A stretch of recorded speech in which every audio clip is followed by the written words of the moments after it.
В республике началась подготовка к предстоящему паводку. Гидрометцентр Коми откроет 5 новых метеопостов. Они будут работать на Печоре и границе с Ненецким автономным округом.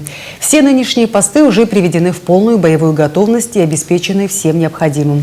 Об этом стало известно сегодня на заседании правительственной комиссии по делам ГОЧС. Максим Катаев выяснил, преподнесет ли весна неприятные сюрпризы.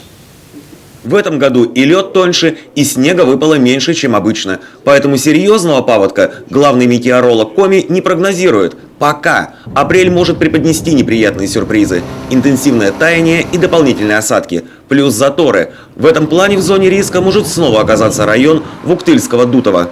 Вероятность есть, конечно, затора, но там, вот как в прошлом году, там достаточно часто ситуация позволяет производить взрывные работы, как раз вот тот редкий случай, когда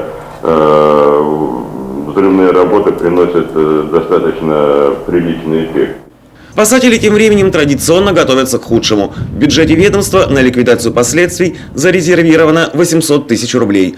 Уже началась проверка техники и средств связи, подготовка личного состава. Пожарную охрану, спасателей, которые находятся у нас в распоряжении.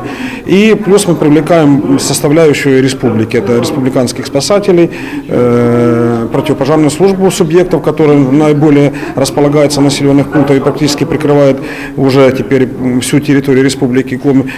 Власти республики, в свою очередь, углубили русло Большой Визинги, укрепили берег Большой Инты и расчистили русло Ижмы в районе Сосногорской ТЭЦ. Этой весной в зоне подтопления могут оказаться более 17 тысяч человек, проживающих в 9 городах и районах Коми. Сегодня главный спасатель республики дал муниципалам поручения, в том числе проверить все скотомогильники, закрыть к паводку все ледовые переправы и на всякий случай быть готовыми эвакуировать людей. Максим Катаев, Кирилл Шучалин, телеканал Юрган.